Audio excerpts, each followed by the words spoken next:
Well, babies are made every day in this country, but for 1 in 6 couples in Canada who struggle with fertility issues, the process of making a baby can be both emotionally and financially difficult. Well, today on Blue Sky, we're talking about one of the ways people choose to make a family, and that's through the use of a surrogate. Our guest today can answer all the questions you might have about surrogacy. Our first guest is halfway through a pregnancy with someone else's baby. Sage Yathan is a mother of 2 in Regina. She also works as a support person for young mothers in the city. She wrote a first-person piece for CBC about why she chose to be a surrogate for a couple that she didn't even know. The piece is available to read on the CBC Saskatchewan Facebook page. Sage joins us in the Regina studio now to tell us more. Sage, thanks so much for coming in. Yeah, of course. How are you feeling? Good. Yeah, really good. Great. What made you want to become a surrogate? I have a bit of an obsession with being pregnant and giving birth, to be honest. I really enjoy the process, and this was another way I could do it without adding any more kids to my own family. Now, I think some people, when they think of this, they might consider doing it for, a brother or a sister or a close friend. You didn't even know the couple who are the parents of the child you're carrying. How did you get connected to them? Right. Yeah, I definitely would have done it for someone closer to me. Nobody had asked me, so I went looking. There's a surrogacy agency in Canada that I found through a mutual friend, and so I started an application, and it was a little bit sort of like a dating site in a way. We matched, our profiles matched, and so then we started to become acquaintances after then. I'm sure there's lots of questions people have. What's the process to become pregnant? It depends on what type of surrogate you are. So I'm a gestational surrogate, which means it's not my own eggs. So you could also be the other kind of surrogate. I'm forgetting the name, but you use your own eggs, and so it's less complicated. It's just a matter of becoming pregnant. But for me, we did have to do an embryo transfer and IVF medication cycles, and so just so that my body would take on an embryo that wasn't my own egg. What was that process like for you? It was really interesting. I feel like I wouldn't have experienced it otherwise. It gave me a lot of sympathy and understanding for those who've gone through the IVF cycle. It's definitely uncomfortable, and I wouldn't wish that on anybody who didn't. I wish that it didn't have to be the reality for so many people, but it definitely gives you an idea of how far people will go to be a parent. Tell us more about the process, though. How long was it? How many different sort of drug regimes? And obviously there was in vitro fertilization. Just tell us a little bit more about the process. Yeah, so it started last summer, I believe.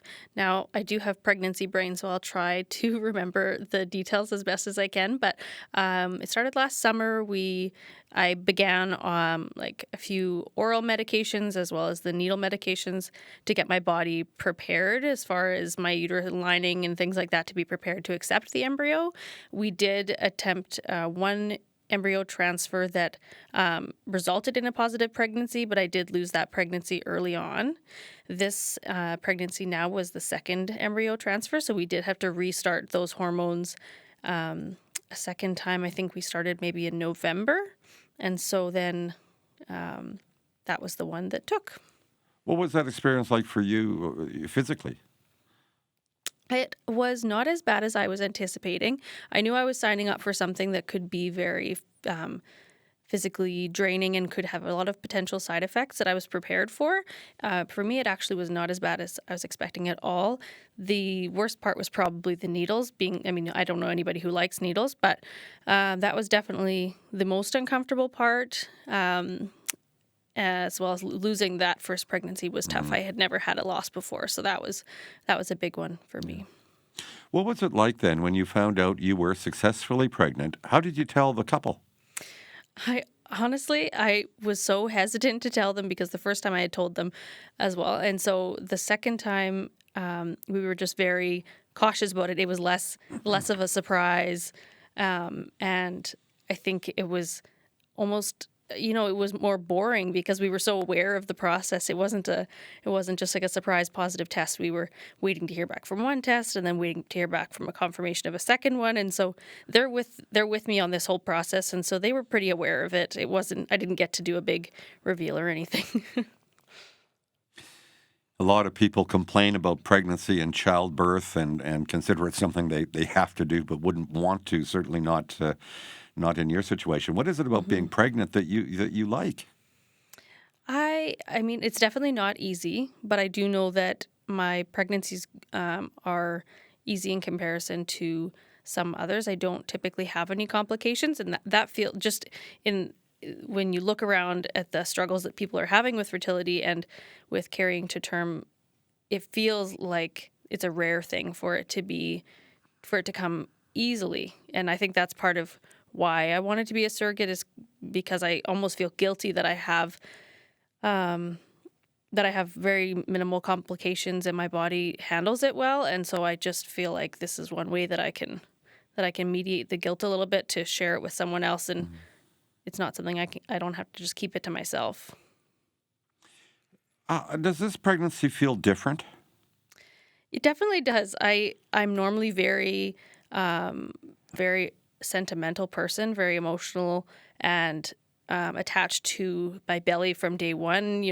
All the kicks and everything. I'm talking to my belly and touching my belly, but it's knowing that it's not my baby from the very beginning has made it very different. It just sort of feels boring and normal, and I don't know. It's sort of interesting. I'm not. It doesn't have that same like lovey-dovey feeling. Yeah. How do you prepare yourself for that day when you give birth and have to give the baby to someone else? One way that I've prepared myself is just walking myself through the labor and birth process and what that looks like, to protect myself possibly from. I know I can't control everything about the situation, but one thing I've definitely decided that I won't be doing any sort of skin to skin or breastfeeding with the baby. And I know lots of surrogates, they will do that and because they feel a very close relationship with the newborn. But for me, I think I need a little bit more of a boundary there. So I'm hoping that will keep me from any sort of attachment. I know I'll love the baby, but I'm hoping that I can just love them as a niece and not as a, something that feels like I'm giving it away. How do you prepare physically for after the birth? As you explained, you're not going to breastfeed. So, what are you going to have to do after the birth to look after yourself? I definitely will still be pumping. I know that made a big difference for my recovery with my first 2 childbirths, and I believe heavily in the power of breastfeeding and recovery for a postpartum body, and so I'm looking forward to that. I think that will help me. But one thing I know is that I'm going to be getting a lot more sleep than the parents, and I am really excited for that. Now you have children of your own, and you're obviously pregnant. How do you explain this to your children that while there's a baby in mommy's tummy, it's not going to be their brother or sister? How do you explain that? It's sort of funny with them. I think at first they were concerned that they were getting a sibling and they weren't very happy about it. So luckily they aren't interested in having a sibling. And it's interesting. I thought I would need to really explain it to them well, or that there was this perfect way of explaining it to them, but they caught me off guard and they sort of asked me just at the dinner table, and I said something like, well, some people really want a baby and they have no way to make a baby, and I'm somebody who knows how to make babies and my body does it, so I'm going to give them a baby. I sort of rambled something off like that, and they had no questions. They just sort of accepted that as something normal that people do for each other. Really? How old are they? 6 and 3. Okay. What's your relationship like to the couple, to the parents?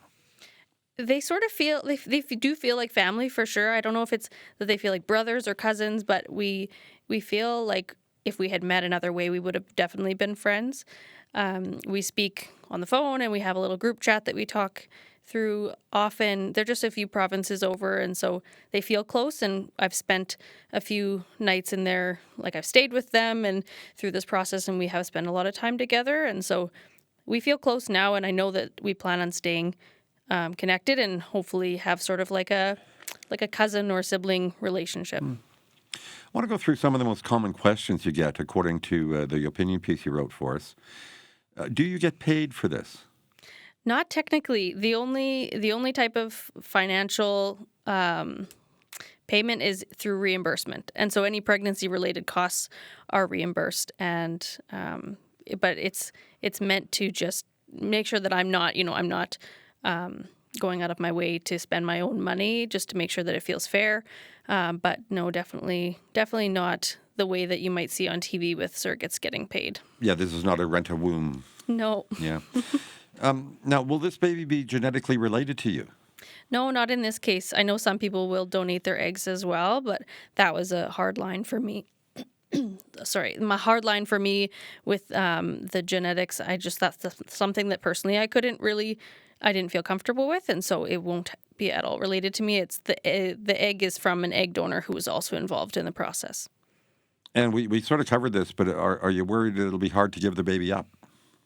I'm not worried. A lot of people are worried for me, which is interesting feeling because maybe I'm missing something, but I have thought a lot about it, and I don't know. I'm not worried about it, not now, but I haven't experienced it yet.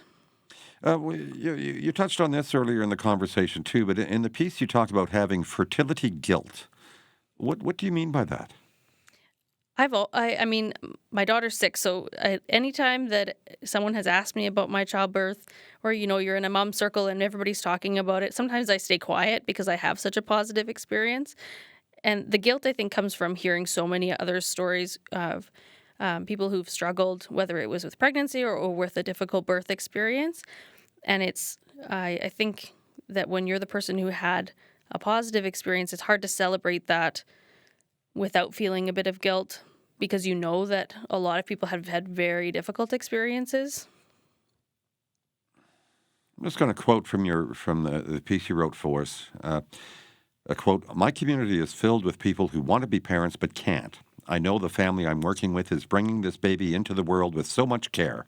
This child is cherished and chosen as every child should be. Many people would give anything to be pregnant and carry a baby to term. At the same time, many women and gender-diverse people lack access to birth control and abortion, forcing them into parenthood. There's no fairness in this and almost no opportunity for choice. Surrogacy is an expensive intervention that facilitates a level of intention and choice that is absent elsewhere." I just want to dig a little deeper into that last sentence. Surrogacy is an expensive intervention that facilitates a level of intention and choice that is absent elsewhere. From your point of view, how does surrogacy differ from other fertility treatments? I suppose it provides an option for people who are not able to carry a baby.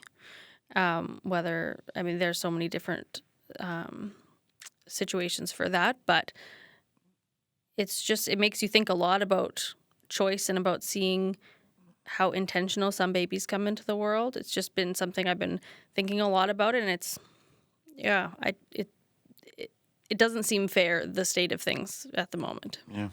Is surrogacy sort of the last resort? I think so, for those who can afford it, at least. I know often when people are choosing surrogacy, they're asked why they didn't go for adoption. And I think that there's some misunderstanding around the accessibility of adoption. Mm-hmm. I think it's sort of a common fallback plan that, people say, oh, I'll just adopt. But it's actually a very complicated and very difficult process, and is not an option for everybody. Are you going to maintain a relationship with the couple and the baby? I hope so. We've decided to. It's something that we both agreed to, and so I really hope that it does naturally happen. I know that was a big part of why we chose each other and why we've meshed so well, is that we wanted this to just feel normal. We didn't want it to feel like a transaction, and it's so far. I think that I can imagine us staying connected. Yes. Yeah. Sage, what would you say to someone who perhaps has been recently asked if they would be a surrogate? What would you tell them? I would tell them just to think about it to themselves, and maybe not listen to what other people what other people's worries are. A lot of other people might be worried for you and how you might feel about it, or but if it's something that you feel like you could do, I think it's really a decision you have to make with yourself. There's a lot of ideas out there that, oh, we can't give away, giving up the baby would be so difficult. But when you sit down with yourself and think about that, where does that come from? I think it comes from other people's comments and other people's beliefs. But if that's something that you feel comfortable with, that's all that matters. Yeah, Sage, how do you find a balance, though, between, I mean, obviously, you want to carry this baby. You want this baby to be born healthy and ready to face life. On the other hand, it's not your baby. Like, do you talk to the embryo? How do you find that balance? Yeah, it's interesting. I try to involve the dads as much as I can, and getting they can send me recordings. I can play for the baby. They can choose whatever choices are up to them. I try to give them as much control over that as I can, just so that they feel involved because they can't be here physically. And for me, I think it would be different if it's something I hadn't done before, but it just does really feel like a normal state of being for me. So I don't know. I can't. Yeah, I can't. I can't say that it would feel that way for other people, but for me, it definitely feels very normal. What does your husband or partner think of this? He's good with it. In the beginning, he was worried that I was hopping on to something a little bit prematurely. I think he saw me getting excited, and just wanted to make sure that I had thought it through. Because he knows that pregnancy's not, it's not easy. It's not a walk in the park, and so he was wondering if I was going to be okay taking that on. But I mean, once the process has been just over a year, and so pretty quickly he realized that I was serious about it, and he's been very supportive. He's had to take on a lot of my responsibilities at home and with the kids. How do you think he is doing emotionally with this? He was concerned at first, I think, before he fully understood the science side of it. I think that also is why it feels okay for me as well. Once everything is so intentional with the science and the embryo, and it's not my egg, and it takes a lot of the magic out of it and a lot of the sentimental feelings. And so he doesn't feel any, I don't think, any attachment to this baby. And I don't think it'll be difficult for him to see the baby go to another set of parents. I think it might actually be a relief. Yeah. Does he have a relationship with the parents too? Or? He did stay with them with me once, so like they got along and they chatted, and but I hopefully they'll be seeing a lot more of each other. Right. Well, Sage, thank you so much for the conversation. Thank you for your candor. I really enjoyed this. Thank you so much. Yeah. Sage Athan is currently a surrogate for a couple in Alberta. She's expected to give birth in August. Well, joining us now is Lorraine Smith. Lorraine is founder of ANU Fertility and a previous surrogate herself. Lorraine, thank you for joining us today. Thank you. Thank you for having me. We're going to take a quick news break in just a minute, but I just wanted to canvass what you were thinking as you listened to my conversation with Sage. She's got so many great memories coming up in front of her that I kept thinking as you were talking, Sage, about the birth and getting that anticipation. Nobody welcomes labor, but when it's there and you see that baby and you see them holding their baby for the first time, it's magic. It's contagious. I'll warn you now, Sage. Contagious. You've been a surrogate yourself more than once? Yes, I was successful once, and unfortunately, I had a couple miscarriages thereafter. It really taught me what intended parents go through to get to a birth, because I'd never experienced it for myself. So I was one of those lucky ones, and then it kind of taught me emotionally what people go through. So I do have one surrogate baby that is living in Australia. In Australia? Yeah, we've Okay. been out to see her a couple times already. Okay, well, we're going to dig a little deeper into that in just a minute. As we mentioned at the beginning of the program, in Canada, about 1 in 6 couples find it difficult or impossible to conceive.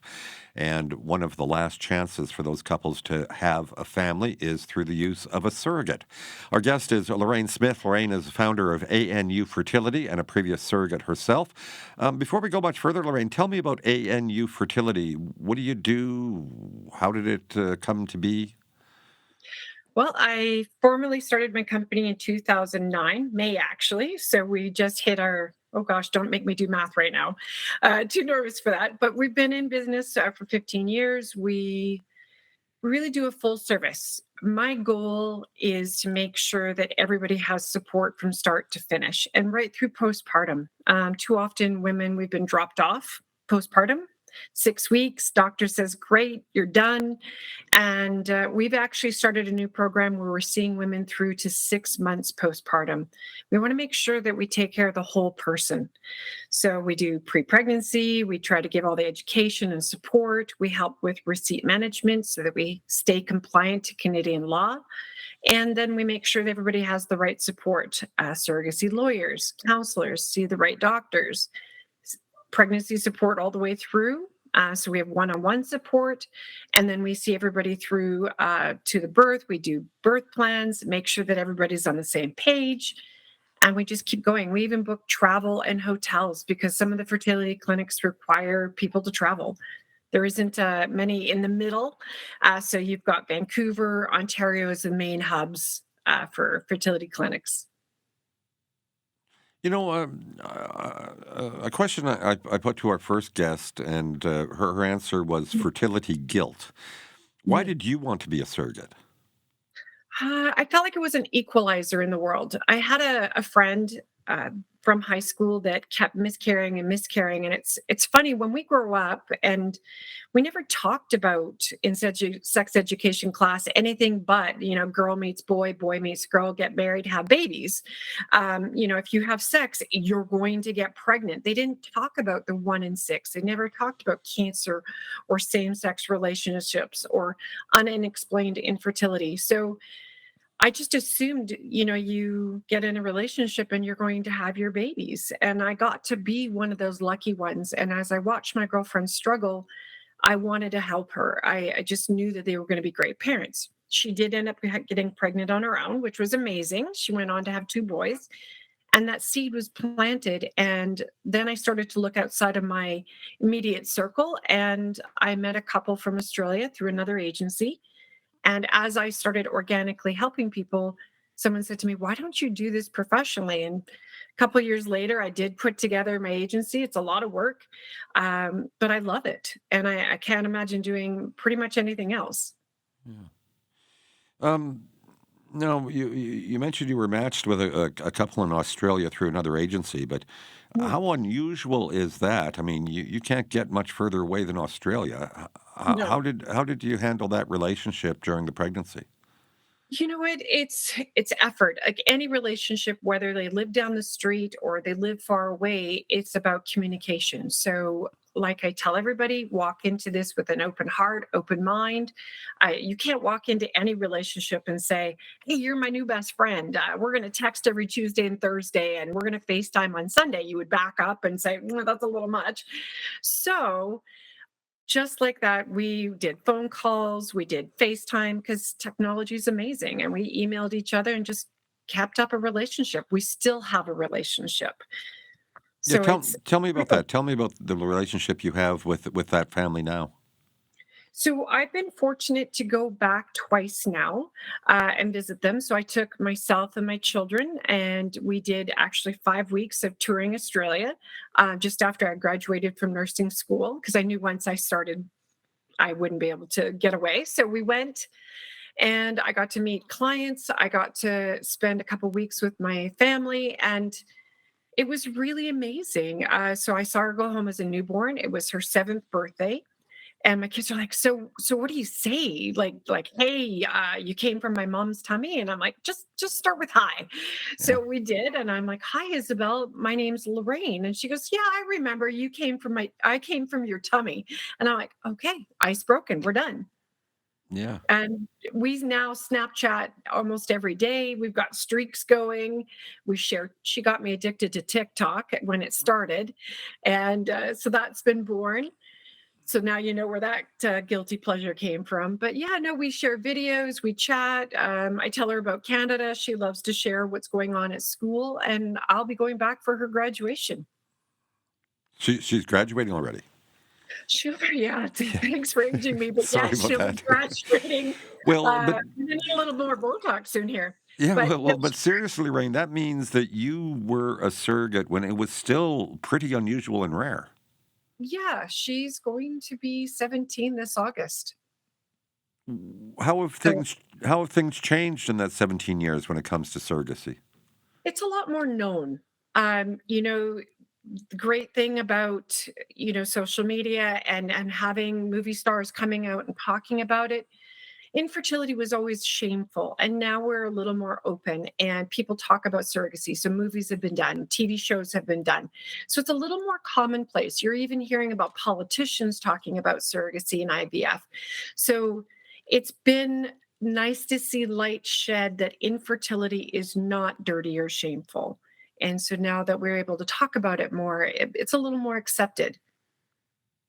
We were talking about your relationship with the family in Australia, and obviously that's a fairly close relationship given the distance. Is Mm. that the usual experience, or is that sort of an unusual relationship? I say for everybody, I would say it's more common. Like we walk into this, like I said, open heart, open mind. You can't force a relationship, and it is a two-way street.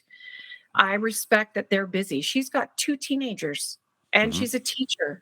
My intended father unfortunately passed away last year with COVID, but they were really close as a family and very busy. So, and me running my own company and having my own kids, I'm very busy.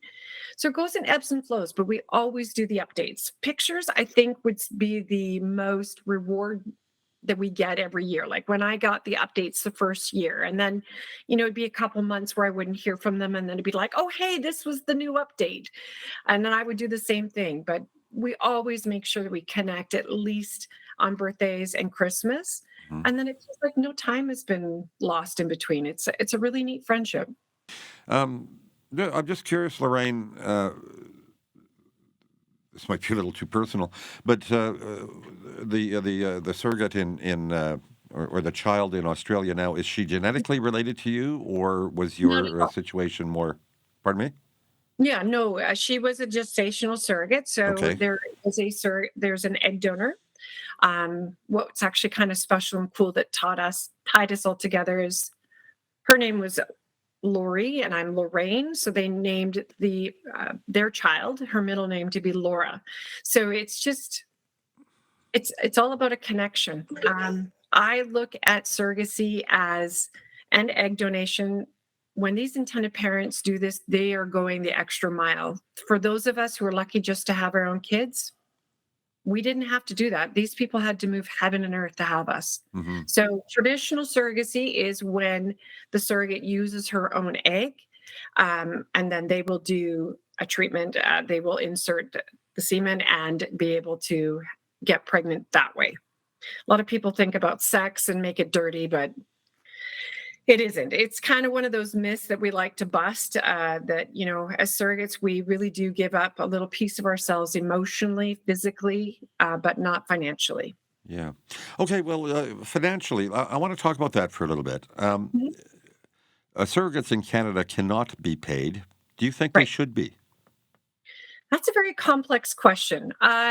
What I struggle with as a woman, and I take myself separate from being a company, is that it is the last legislation that we have over women's bodies, and that bothers me as a woman. I think as women, we're intellectual. We can make decisions for ourselves. We have that autonomy, but we have legislation over women's bodies, and that I disapprove of. What are some of the other regulations that you think maybe should be rethought? Well, it's just that it is a piece of legislation that controls what women can do with their body. The doctors are allowed to be paid. The lawyers are being paid. As an agency, we are being paid, but a surrogate cannot be directly compensated. Do we make sure that as a company that we think about that woman and make sure that she has full reimbursements? It is a very generous plan that is set aside, but the fact that there has to be this tight regulation and we go over line by line on the receipts doesn't feel fair. Yeah. Well, let's talk about the money a little bit. How much does it cost for a surrogate to get pregnant, carry the baby to term, and have her expenses met? What would be the average cost of a surrogacy pregnancy from beginning to end? For the intended parents, for them Yes, to yes, for all the the way intended through. parents. Yeah. So we tell intended parents to budget about $150,000 because you have to think about all the worst case. So when we're talking to people, we think about bed rest. We think about what if it doesn't work the first time? What if their egg donor goes through OHSS, ovarian hyperstimulation? These are all complications that can happen. So we think about all that stuff and we want to make sure that everyone is healthy, happy, and safe.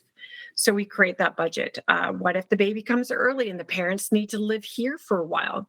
Not all of our clients are from Canada, but even so, with Sage's intended parents, they would need to stay in another province. They wouldn't be close to work. So we think about all those factors. So we budget for that and we tell people to plan about Yeah. $150,000. What are the expenses that can be covered For a surrogate for a specifically? surrogate specifically? Yeah. Okay, so surrogates can claim anything that's related to the pregnancy. So wellness is a really big umbrella. So if you think massage, chiro, acupuncture, fitness, counseling, massage, foot care, it's a really wide range, and we make it that way so that women can decide what they need under that wellness umbrella. Above all that is all their travel expenses. So if they need to fly or drive to a clinic, then those expenses are covered, of course. The food, companion, childcare, lost wages. The list goes on, groceries, cell phone, internet, because they must remain in contact. If a clinic can't reach somebody, it's a problem. They need to be able to communicate and they need to have communication with the intended parents. So the list is long, it is generous, but it is accounted for. Now, if surrogacy was monetized, that is, if women could be paid to be surrogates, is there a risk then that some women Mhm. might be drawn to it for economic reasons? That it could make some women in poverty vulnerable? You know, I don't. I think we're intellectual people. I think that if you think about the money, there is never going to be enough to make it worth retire. You're not retiring. You're not able to buy a house. This kind of money is you're talking about is in the first 3 months. If anyone was to be compensated, I have thought about this often. The first 3 months is where you do all the hard work. You're doing all the screening, you're doing the counseling, you're poking yourself with an intermuscular needle. Your hips can hurt by the end of the 8 weeks because you go to 12 weeks of taking hormone medication and your hips are hurting. And we do a very big happy dance and celebration for everybody when they graduate off medication because it can start to get quite painful. It's intramuscular, it's an oil based carrier. So the first 3 months, you're going to earn all your money, quote unquote. The rest is a gift of love. So no matter how much you pay somebody, it's you can never pay anybody enough to go through labor. So no, I don't think that you're going to be attracting just the poor. You're reaching a different kind of mental emotional set. Somebody who looks at their children and thinks, "Gosh, I'm lucky." And yes, I want to share that with somebody. And you start to look outside of yourself and you realize how lucky you've been. Those are the women that we're talking to. Mm. That's the approach that you're gonna find. So, do you want to throw out a number, or like if surrogates could be paid in Canada, what do you think would be a fair rate? Well, I think if someone were to throw it out a number, probably 30 to 50,000. Want to talk a little bit about the emotional cost for the surrogate. Mhm. Um, our last guest talked about a pregnancy that did not take.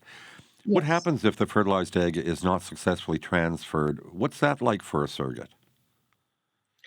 Sometimes, the range has been really different. Some women are able to separate themselves and realize that they did everything right. And that's what we spend a lot of time reminding them, that Mother Nature is in control. As much as science has opened the window for opportunity, there is really a narrow window that we get pregnant, which is pretty amazing when you think about how many people there are in this world.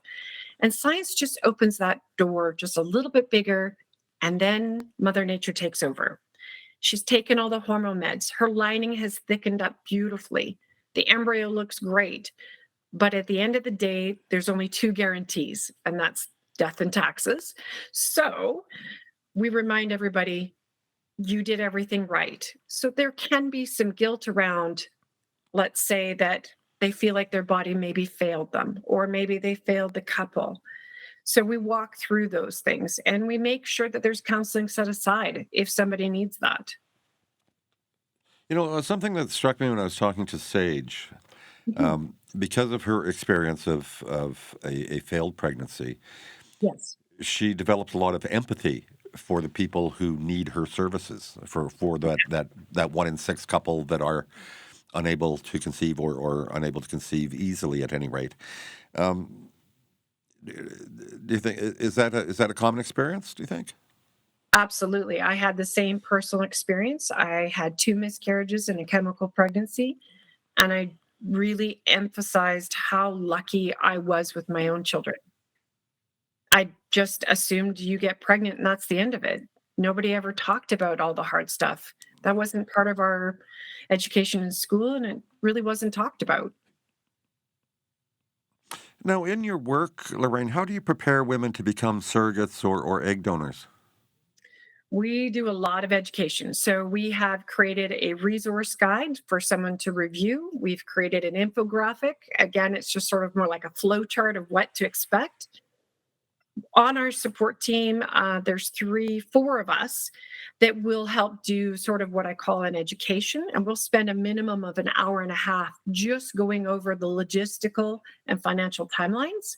And then from there, we make sure that they meet other surrogates so they can ask questions. And we just keep feeding them information through all that time. It's kind of a rush to wait. It's not, even if you wanted to do this tomorrow, you can't. There's safety nets each layer. So there's us to start with in our case. They're going to meet with the doctor. There's going to be another education piece as they're meeting the doctors and doing their screening. Then they get to go through to contracts. We do another education piece. We make sure, I think we're the only agency that does this. We actually write out what expenses should be in the contract because I want to make sure they're protected all the way through. I don't want anything missed. So the lawyers that we work with know that I'm very particular in making sure that each layer is there for them. And then we go through and they're going to meet also with a counselor. So there's many layers to make sure that each piece of education is there so that it's not a tomorrow decision. You don't It's not like picking up a chocolate bar or a pair of shoes. You have to go through quite a few interviews and physical assessments before you can get to the point of going to transfer. Lorraine, who would be if there's such a thing, who would be the typical surrogate? So when I think of as somebody who's a surrogate, I think of the personality types. They are the helpers of the world. So you're going to think stay at home moms, care aides, nurses, people who are just in a natural, organic, even servers, really into that caring atmosphere. And those are the people that typically are. You're not going to find the lawyers and the doctors, even though our doctors are helpers. They're really focused in different directions. Yeah. So I would say your helpers and your pleasers in the world. Generally middle class? Yeah, I would say Yeah. so. It's been actually a really wide range. We've met some really incredible, dynamic women from all ranges. A lot of them are single moms or they're married. It really doesn't matter on that side of it. That's very diverse. I find a lot of people are very comfortable. They've got their lives set up and they just are in a place now they want to help somebody. Yeah. Do you see that changing if the laws were to change? I think more people would be less afraid, maybe less stigma around it. There's, as Canadians, we like to think that we are better than just compensation. We've always tried to separate ourselves from the US. Hmm. And in some ways, I do love that. But I just wish there wasn't a law around women's autonomy. Right. Um, just because I wonder, is a surrogate birth covered by Medicare? Yes. So all the clinic process is actually covered by private care. So the intended parents pay for all the medication, Mhm. all the care to get there, and then we make sure that they have a private insurance for the baby. So during the whole pregnancy, yes, that is covered under the person that is pregnant because Uh-huh. she is the one that is actively pregnant. Once the baby is born, the care is then given to the intended parents, and that's where they must have baby insurance. So if they're not a Canadian, we make sure that they have insurance because we don't want it to tax our medical system. Um, how do you sort out the birth certificate? That's actually fairly simple. Each province has something a little bit different, but in a really quick generic look at it, the baby is born, the registry is done at the hospital as the birth woman, and then they take that, the lawyer, and they have a declaration signed. And it's a really simple piece of paper that says, "Yes, I gave birth to this baby, but I named so and so as the parents." They take that, and the baby is put into the birth certificate with those parents. So whether they're same sex or single, the surrogate is not placed on the surrogate. There is the odd situation that's different if it's coming from another country, but that's more complex. But generally speaking, the surrogate is never placed on the birth certificate. And how do the regulations vary from province to province? I understand some actually have tax credits to help with fertility in some instances. Um, Yeah. what, how widely do the regulations vary in Canada? Oh, that's a complex question that I am not. I don't want to mislead anybody. I do have somebody on my team that is in the accounting. She's my accounting manager. She is the whiz. So I can't speak to that directly, but I do know that laws are changing, that they are able to start claiming the medication and the actual procedure on their taxes. Do you know how Saskatchewan stacks up compared to the other provinces? Uh, they have been changing quite a bit and they are becoming stronger and better. BC, Alberta, and Ontario used to lead, and I find Saskatchewan is really catching up quickly. Looking forward, Lorraine, what do you see as the most important thing government could or should do right now when it comes to assisting human reproduction? I think there needs to be more attention to helping them with tax write offs. This is extremely expensive, and as a Canadian, which they should be recognized to be able to claim the expenses that are directly related. We do it for adoption. It's not as general enough for the intended parents for surrogacy. Now, I'll put this question to you as well. What would you tell someone who has perhaps been recently approached by a close friend or family, let's say for sake of conversation, who's been asked to be a surrogate? What would you tell her? I would tell her to absolutely do some background. Make sure they have a lawyer. Even though they could be your sister, your best friend, have a contract put into place. It makes the birth registry a lot more simple. It also, I've seen relationships sometimes fall apart. So if you're too close, it can become complex. I would be careful about that and make sure that there's counseling involved for both sides. Yeah. And finally, and I asked our first guest about this, the partner of the surrogate. What's their role in all this? So I tell them to love up their partner. if you are in a relationship and someone wants to be a surrogate, there's two requests that need to be done by Canadian law and by clinics, and that is to do a simple blood work, STI, and that they Hmm. attend one counseling session at the beginning for the screening process. After that, their job is just to love their partner. Uh, Hmm. you know, my partner didn't understand what I was doing at first either. He thought it was kind of weird, but he's like, this is your body, do what you want, and I'm here. It wasn't until further on when he started to realize that there was these great people on the other side that he started to really fall in love with Okay. them as much as I did. Okay. Lorraine, thank you so much for this. Yes. Thank you.